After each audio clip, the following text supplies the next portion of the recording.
Okay, here we are. It's the 12th of October.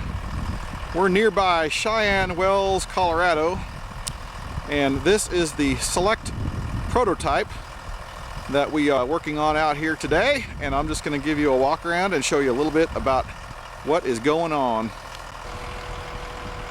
Okay, like most aim command and synchro systems, we have a solenoid valve on the nozzle, and it is connected to a harness. There's 9 nozzles on each VCM harness. VCM stands for Valve Control Module. And a valve control module looks just like that.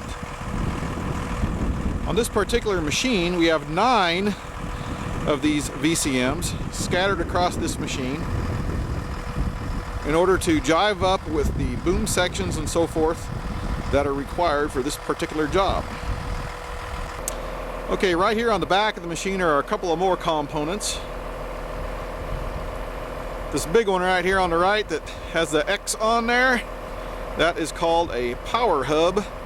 These big wires right here come from the battery, and this device here basically distributes power to all of the components on the Select system, as well as distributes CAN communication signals and some other stuff. So it is an integral part of the design.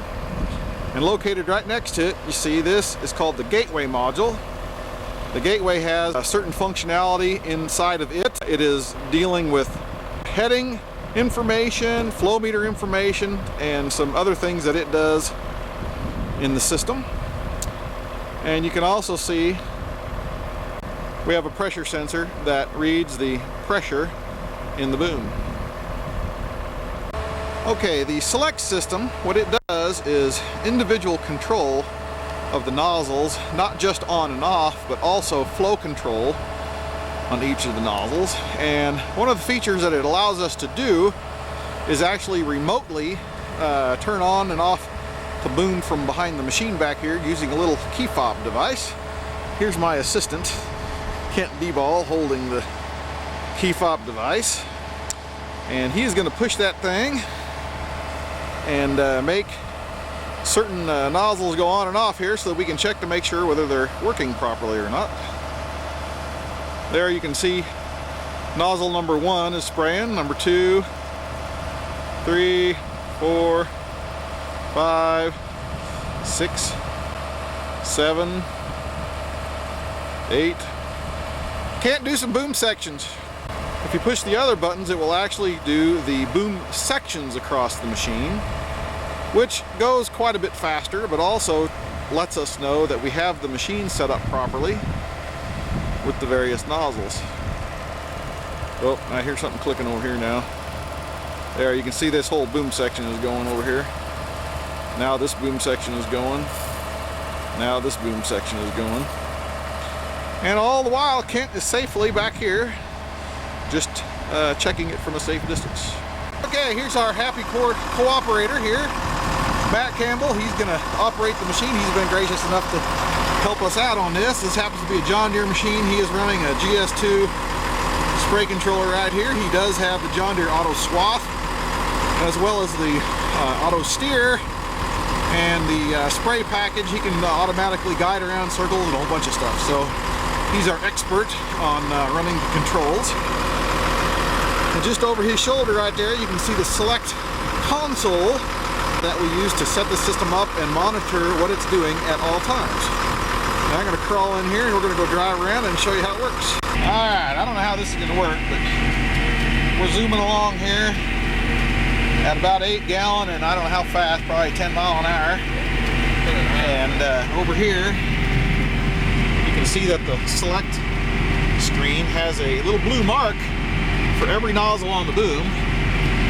The yellow lights up there on top, the overlap light is turned on, as well as the pressure control light, which means we're running overlap and pressure control right now. The green bar over on the right hand side tells you what your pressure is and whether you're on your target value, which happens to be 40 pounds at the moment. And we're in fresh virgin territory right now, so it is not overlapping anything, it's just running all the nozzles at once. And this light down here at the bottom, right there, it's called a select button.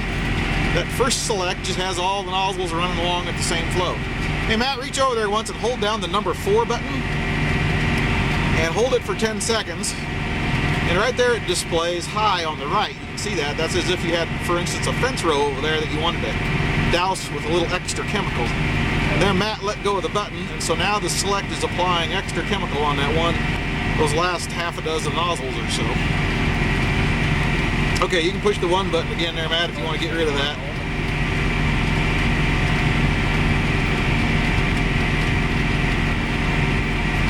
There, now we're back to regular spraying mode.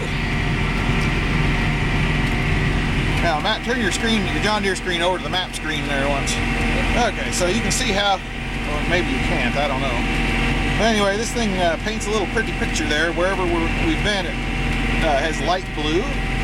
Anywhere that we double spray makes it dark blue. So we're just driving a straight line here. Yeah, go ahead and turn around. Okay, Matt's gonna turn around here. See the sprayer going around, and he's gonna overlap on himself just a little bit here for us. Now he's running the John Deere overlap in conjunction with the Select overlap. So the way that works is, as he overlaps, the Select is gonna shut off individual nozzles, but as soon as the whole boom section is overlapped, then the John Deere shuts off the whole boom section. So it's painting boom sections over here, while the Select over here is actually shutting off individual nozzles. So you can see how the right-hand side of the boom is shut off, while the left-hand side is spraying, which matches with what Matt is doing at the moment.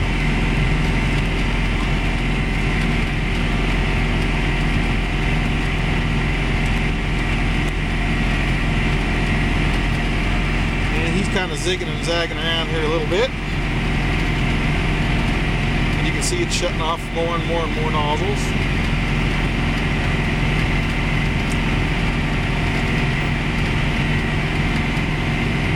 Now his screen over here, you can kind of see it painting pretty blue pictures for us.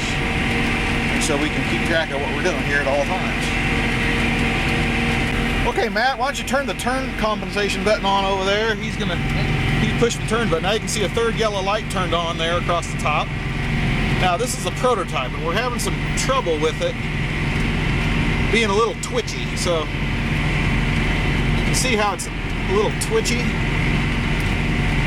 and we got to do some GPS filtering in order to make that work a little better. But now he's carving a left turn here, and you can see how it's higher on the right than it is on the left. Okay, as we go around the left turn.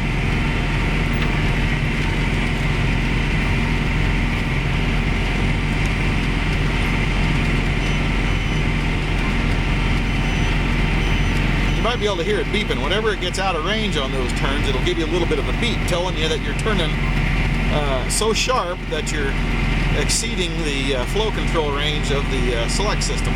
Now we're making a right-hand turn, and you can see that the left is higher. Now we're overlapping and turning at the same time, which is a neat trick. You can see that, by the way, the blue marks are going on the screen here. I forgot to say a few words about the pressure control on the Select system here. Bouncing around through this CRP field where it's awful difficult to see. But anyway, there's a green bar there that tells you what your pressure is. And there's a little red caret where your target pressure is. And you can see that the green bar is equal to the caret.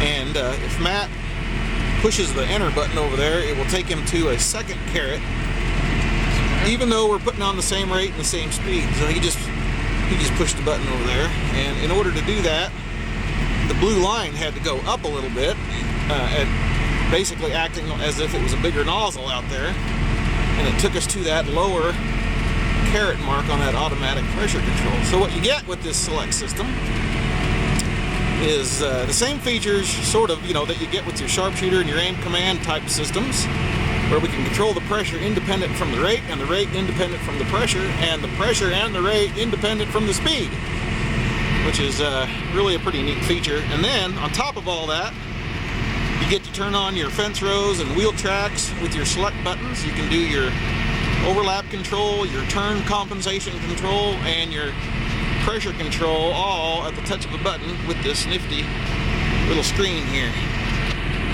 Okay, that's all for today. And now we're going home.